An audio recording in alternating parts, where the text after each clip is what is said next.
Glad to have you with us today. This is Sandra Miller from Biohacking Wellness, a GPS for your DNA. Today's guest is going to talk to us a little bit about an energy practice that can not only make us happier and healthier, but maybe even wealthier and wiser. Her name is Dr. Alexxis Avalon. Dr. Avalon fell in love with all things metaphysical at the tender age of 13. She learned astrology from her mom, who was actually a professional astrologer and would quiz Dr. Alexxis on her skills. Well, Alexxis then went on and studied under His Holiness Grand Master Professor Linden, the founder and leader of the contemporary Black sect esoteric Buddhism, and His Holiness was revered as a spiritual leader, a scholar, and one of the world's most prominent authorities on Feng Shui. Currently, you'll find Dr. Avalon at the University of South Florida World as an international research administrator, and she's been at USF for over 20 years. But today, she's here to help you harmonize the energy in your home. The word Feng Shui translates from Chinese as wind and water, and it's the art of arranging buildings and objects and things in your space and in your life to achieve harmony and balance. I can't wait for you to meet Alexxis Avalon. Hello, it's Sandra Miller from Biohacking Wellness, a GPS for your DNA. And although we had a lovely introduction, I really want to again take a moment to welcome Dr. Alexxis Avalon. And today, what she's going to be speaking about, even though she's a researcher at USF, like you heard in her bio, she also has a very special love of spaces and creating the perfect space for people energetically. And that's what we're going to talk about today. So welcome and thanks so much for taking the time on a Sunday today. Oh, thank you so much, Sandra, for inviting me to your talk show. I greatly appreciate it. No problem, no problem. These are all the things that I think people really want to learn about. Now, in your bio, you had mentioned that your mom was an astrologer and you were really kind of exposed to some metaphysical stuff at a very young age, including astrology and some other things. So share a little bit about that background and how you feel like that really shaped where you're at now. I was about 12. My mother was pregnant with my brother and he was about to be born. And she's like, we've got to do something fun. So let's go to the library. We went to the library. We went to the metaphysical book section and we started looking at all the books. And I'd never been exposed to astrology before, neither had she. And we were like, what is this astrology business? So this is back in 1978, quite a while ago. And we were looking through the books. And the first book I picked up was by Jess Stern, Yoga, Youth, and Reincarnation, which really had a very interesting play in my life throughout the rest of my life as an ongoing theme because of all those ideals that he had in that wonderful book. And she picked up a book on how to create astrology charts. So then she actually joined a league of astrologers in our local neighborhood, and she started handcrafting astrology charts because back then computers didn't really have that function.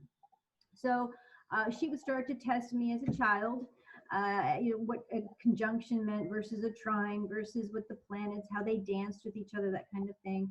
And of course, I was pursuing the interest of yoga, youth, and reincarnation, and to kind of see how they all interplayed energetically. So I owe it to my mom, who then became a professional astrologer. She worked under Robert Buzz Myers. He was a very well-known astrologer in Cleveland, Ohio. That's where I'm from. And she was able to work with him and understand the machinations of how astrology charts really work and drill me in the meantime, just so I'd have that as a background knowledge. So yeah, I've been interested in all of this metaphysics for since 12.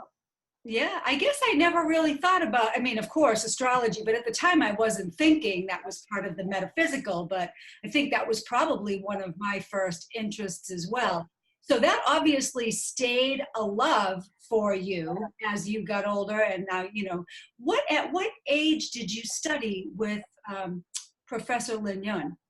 I started looking at astrology first, and then, of course, progressed into Feng Shui, which is, of course, the ancient Chinese art of placement. And it has to do with the energy frequencies of placing objects, things, everything is energy and mass into a space. So I was looking at the whole constituency of how various feng shui specialists were doing. This is before even feng shui was a word, so to speak, in America. So in my early 20s, I started to do kung fu and tai chi. So then my teachers were telling me about, their energy works and spaces and places. So I had an interest before I actually started to read about Grandmaster. Grandmaster Linden influenced me at the International Conference for Feng Shui in Orlando, Florida, back in 2002.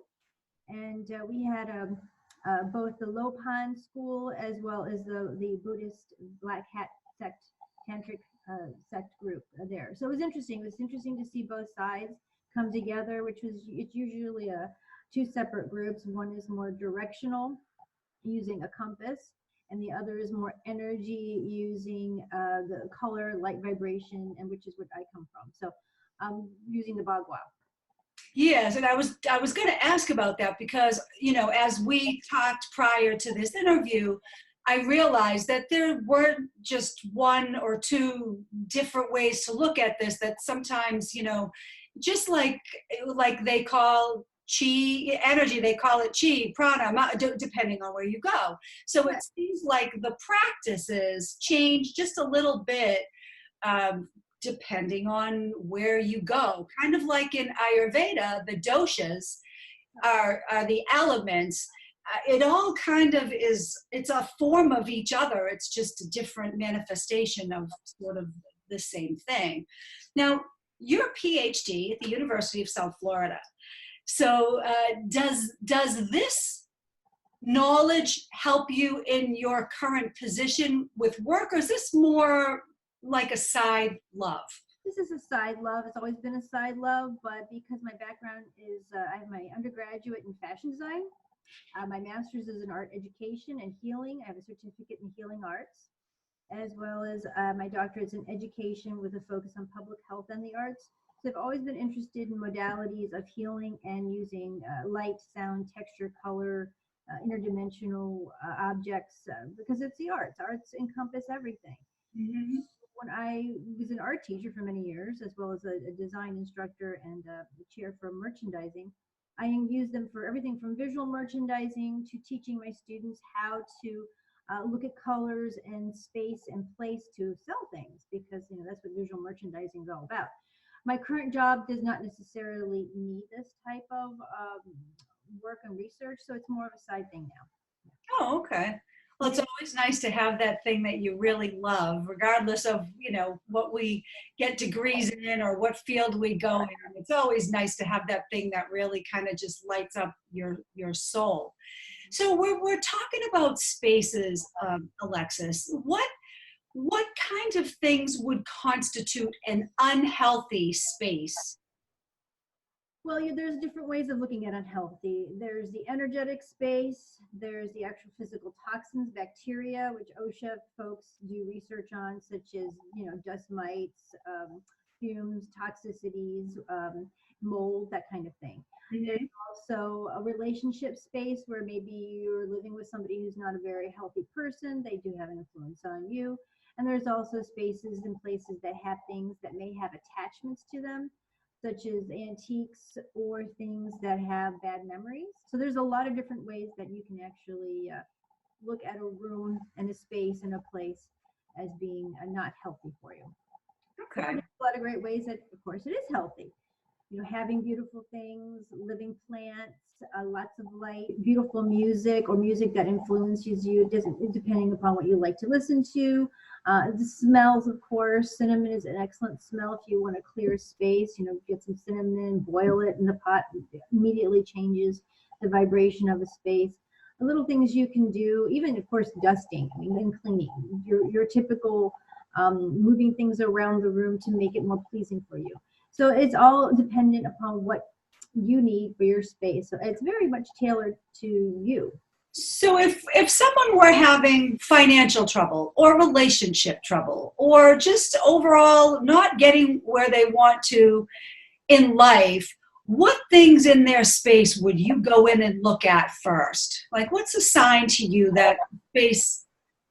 If there's any dead plants, number one, that's probably the thing you want to look for. Potpourri, dried flowers, anything that looks like it doesn't belong in there, meaning it's old, musty, dusty, it's heavy.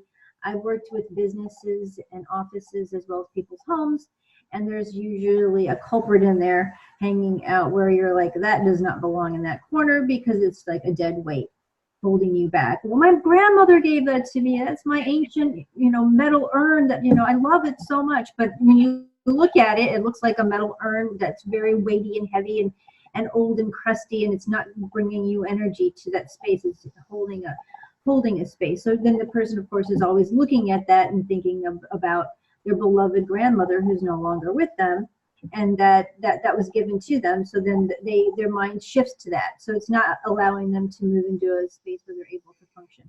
I've seen all sorts of artwork that should not be hanging in people's homes, where it's more modern, very aggressive, very heavy, and they call it sharchi, where it's actually energy pushing into the space, like knives.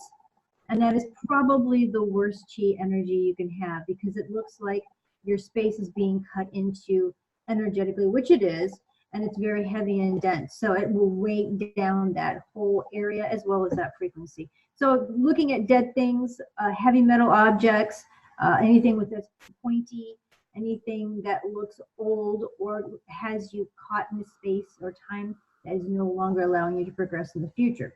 Such as an example, I had a young lady who had two little angels that were given to her, one boy, a little girl, little angels, and they were side by side on her bedside. And I'm like, oh, these are lovely. She says, oh, yeah, my ex-boyfriend gave that to me. Oh, she's trying to get a new boyfriend. And I was like, that's not going to happen with the two little angels there that remind you of you and him. She said, yeah, every time I go to bed, I think of him all the time. I'm just like, well, that's time to let those go. So things like that. Yes. Okay. Well, that's interesting. That's a great start for people. You look at hoarders and you think, what is going on in that person's energy field that they can even think to function in that kind of chaos? I mean, it's got to be the same type of chaos internally, I would think, as there is externally, and so I guess when I look at energy, so if you asked someone who, let's say, metaphysical, like a healer, it's very common that they use things like smudging, which is the burning of sage. So is that type of thing something that you would incorporate, or are you looking at more other things? I use everything from incense to smudging to I have a crystal bowl that actually you play a circular quartz crystal bowl, a healing bowl. My little bowl. Tibetan bowl there, it's lovely. You can have metal, you can have crystal. I like going in around and moving the energy with the bowl because I can hear where it's blocked. If it's muffled, that quadrant of that space means it's congested. So then when you go in, I bought a bowl that was a G note so that it breaks through negativity. So when I hit it and I spin the energy, I can actually hear the vibration as I move through the space. I'm blocking, like blowing your nose, basically. Make some energy. So you can even use, if you have a bowl, you're saying you can even use that. Tibetan bell is excellent as well. I have a bell that I ring, and if it stops, the sound stops. That means it's clogged. If it rings true and I can hear the frequency take off to a corner, I know that empty space is now filled with sound and vibration, or it's been opened. Grandmaster Linden taught us to talk to the walls, because walls, especially in older homes, have energy. They actually hold stories. You can talk to the spirit that lives in the walls. I know this is getting kind of out there, but when you get in tune with the energy of the wall, there is frequency that has been trapped from arguments or from issues or from health. So moving the energy within the wall and the space of the physical structure of the house is also important. And I know that's a little far out there when you start thinking about your structure as an entity, but it is a physical entity that encases you and your spirit, right? Right. I mean, it's still a functioning, vibrating, resonating ball of energy, which is no different than mine, except it's vibrating at a different rate of speed. We've been in this house just a little over a year. prior to moving into this house, there was a lot of discord, a lot of fighting, violence, drugs, drug overdoses. I mean, it was just, and then to make matters worse, in this room that I'm in, this room is my office. This belonged to the son of the woman who lived here. And he committed suicide 2 weeks before we moved in.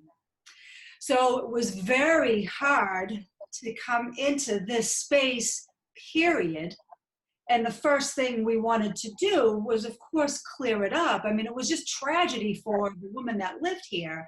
But it was tragedy for us as well, because how long do we carry the negativity of that poor person's soul? They didn't die in the house, but regardless, they grew up here. There were memories here. There were, so I'm still working to learn how to clear that energy from this house. And I think it's getting better, probably still have some work to do. So it's really important for me to, just kind of maximize each space in the home and make sure it's as vibrant and full of life as I possibly can. If you look in the background, we haven't replaced the door yet. Somebody kicked it in. I was going to say, yeah, that door needs to be replaced. It looks like it had an issue.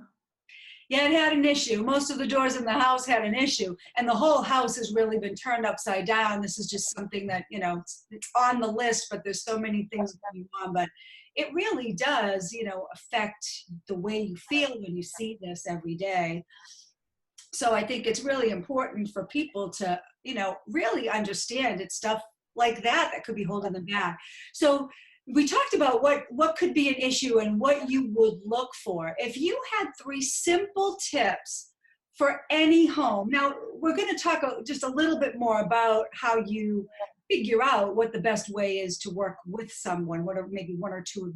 But, once you figure that out, what are the 3 tips if you didn't work with somebody you could give to immediately bring some higher vibration to your home or your space? It's very simple. Number 1, open all your windows and doors and allow fresh air to come in. Any grandmaster would say that your air and your breathing and how you express yourself internally and externally is very important. By opening all the windows, even though it may be hot outside, you're allowing trapped gases such as radon to go out. That's the physical. Yeah. Also, you're allowing fresh air to come in, and you're allowing the chi to start to circulate and move through the house. You do not want stagnant chi, dense chi, clumpy chi, star chi. You want chi to just move. And the fastest way and the cheapest way is to open all your windows. And how long should that be? An hour, 2 hours, 3 hours, depending on when you're home. And you can watch the safety of your home, of course. Make sure that you get some sunlight. And sun is the star. I mean, it is our life-giving energy force, and we are stardust. We need that symbiotic relationship. So that would be my first thing to say. Okay. Second thing would be, dusting and vacuuming. That's something everybody has to do. And if you don't, you should be doing that because of, as I said, dust mites. Anyway, when you think about what dust actually is and dirt and grime that comes from the outside, you're bringing it to the inside where it's traveled. It's time to let that go. You know what I'm saying? So that and that. And then also look at how water is in your home. Shut your toilets. Your toilet is your money pit or your money pot, depending how you look at it. How do you keep your toilet? Make sure your lid is shut because water flows down into the toilet through the waterways and, of course, through your shower as well. But the toilet, to the Feng Shui specialist, will be something that they'll go around immediately and start shutting all the toilets. And that's the first thing that I do, actually, when I go into people's homes. I make a quick tour, and if there's any toilets open and the lids are up, I shut them immediately. So 3 simple things to actually very quickly and cheaply made your house. Doesn't cost anything. It's just funny story. A couple of years ago, the old house that we had, I went through each and every room and tried to optimize it as best I could. And one of the things that I learned was shutting the toilet lids. Well, I can tell you to this day, my husband, it still infuriates him when I shut the toilet lid. And we actually have our own bathrooms, not for any other reason than this one's closer to me when I work, and then he just uses the one that's in our bedroom.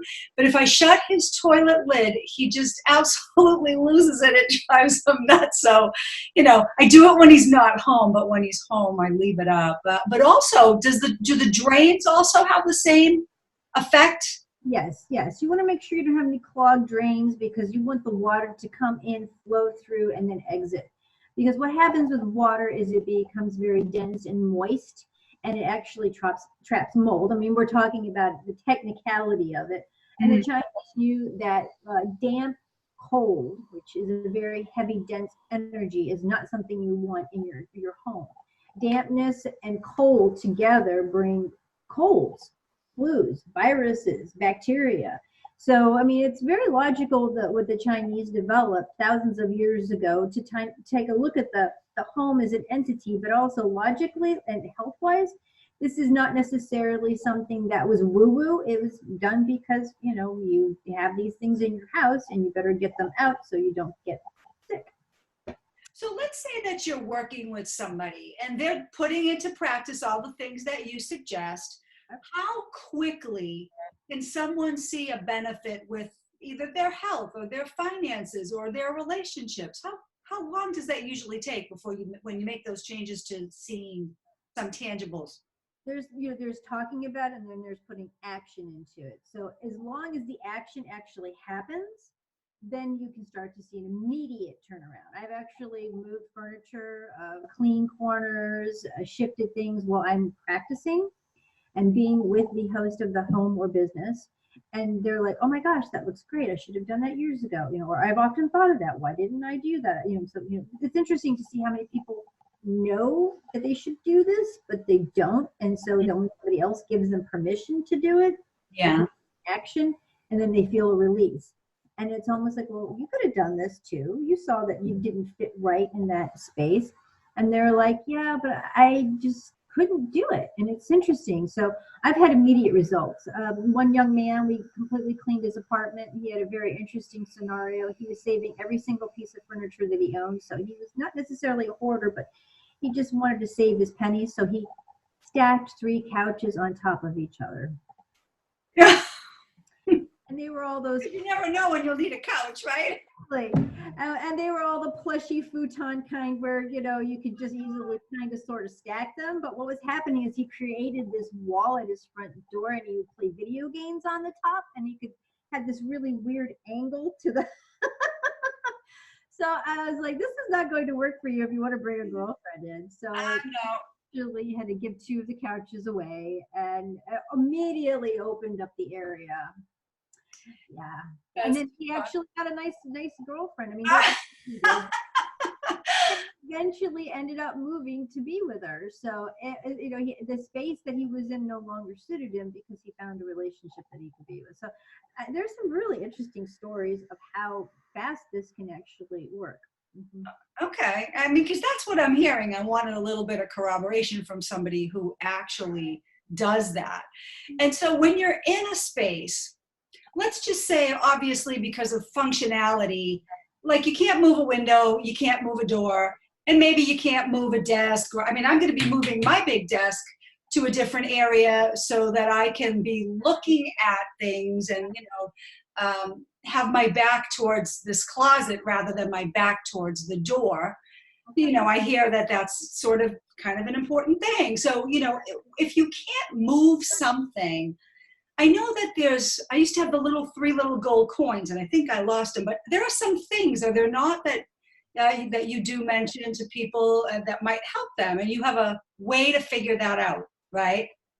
Some of it is depending upon your taste, Okay. what you believe in, if you're Christian or Buddhist or Hindu or, depending upon your religious beliefs. So then you don't want to necessarily employ some of these objects into your space because they don't resonate with you. Just because a Feng Shui specialist says, this crystal ball will look really great here on your desk and illuminate this corner, that would be like, but yeah, that's my spiritual beliefs don't sync with that. So you have to be really careful as to how you work with individuals and what their beliefs are as well, because you don't want to put something in a space, even though it may be a remedy, impede their spiritual growth. So A lot of people like wind chimes. Yeah. Wind chimes are an excellent way to bring sound and light in, but then for some people it can be highly annoying. So you have to be careful and say, well, how does this resonate with other people in your home? If you're by yourself, then of course, and you like that sound, then it's going to work really well. I mean, having a desk fountain is lovely, but if you have a cat that wants to hop on your desk and drink out of the fountain all the time, and then the cat is impeding your computer desk work, is that really going to be beneficial? So there's things that you can do that you'll hear and read in books that can actually be beneficial, but then also contradictory depending upon your space. For creating a fast remedy, as I said, opening your windows, getting sunshine in, making sure you have a clean workspace. I think by putting some things away and actually being able to have a room to breathe in, so to speak, because like you mentioned, hoarders have a tendency to have all this stagnant blocked energy. But once you start to alleviate all that space and move the energy through, you'll start to see an immediate shift. And that's very inexpensive. So like if I were to walk into a Feng Shui store and say, people would be like, oh, what can I buy? Like you said, the 3 coins. Usually there's a red 9-inch ribbon that's attached to them. And that helps to kind of tie the coins together. Yeah. Your past, present, and future energy frequencies, your 3 energy sequences. And you can put that by a window, you can put it in your wealth corner, you can put it on your desk, some people put it under their pillow. It depends on where they feel most comfortable. Some people they're like little crystal balls that are very sparkly. I like those. You put them in the window, they refract light, they cast rainbows. It's very pretty. It helps to move the energy as well. And those are relatively inexpensive. You can go outside and find your favorite stones too. If you have a neighborhood area where you can go out into nature and find things that you love to bring in, like pine cones or beautiful crystal rocks, or anything that would make like a nice centerpiece to remind you of the outside world, to bring it into your inside world. Of course, as long as it's not dead, like dead flowers, or things like that. And you want to have something that maybe it smells good in the room. I mean, be careful of all those toxic sprays and chemicals that make it smell nice, but it's not really aromatherapy. It's actually Definitely the safer version, a soy candle or some essential oils or something is what you're speaking those about. are very fast ways to enliven and engage a space where you can not spend a lot of money and start to feel different. Yeah, so really with a couple of simple little things, a person can change their space a good deal. But obviously there's great benefit to working with somebody like yourself who can come in and really optimize each and every room for a person. So do you have a Facebook page? We're going to be posting the links that you gave, but where people could ask you questions. Do you typically do that on your Facebook page? Well, I've been a teacher for so long, and this is something I do on the side, and I'm going to be getting a website now because it's just something that I've been called back to do. It feels like, I've done a little here, a little there throughout my whole life, but now I really want to start to move forward this while I do my research. Yes, it's my name's Alexxis Avalon. That's Alexxis Avalon Avalon, and I'm on Facebook, and it's my face. I'm sure I've answered questions. If people want to friend me, that's fine. Also, I do astrology charts alongside with the Feng Shui. So I look at your chart and I look at your energy of your home and your space, and I work those together. As well as I have cards that I use too, to kind of use as an overlay. Angel cards and different types of cards that give messages to the individual that talk about where they are in their particular space. So I use a multi-modality way of approaching Feng Shui, because Feng Shui means when water, it's basically moving the air and the water through your space and place. And so when you start to look at everything and how that functions in your home or your business, I try to use various modalities, not just one aspect. So it's very personalized. Literally down to the day of your birth. Right. Excellent, excellent. Well, those have been some really great tips. If you need some help in your home and you're just not sure where to start, I'm sure Alexxis can work long distance. I mean, all you need is a camera, right, to see the space and a birth date. Look her up. We're going to have, again, the contact information slide is going to be at the end of this video. So for now, keep your home happy and healthy, and we'll see you next time. And thanks again, Dr. Alexxis Avalon. Have a great day, guys. Bye.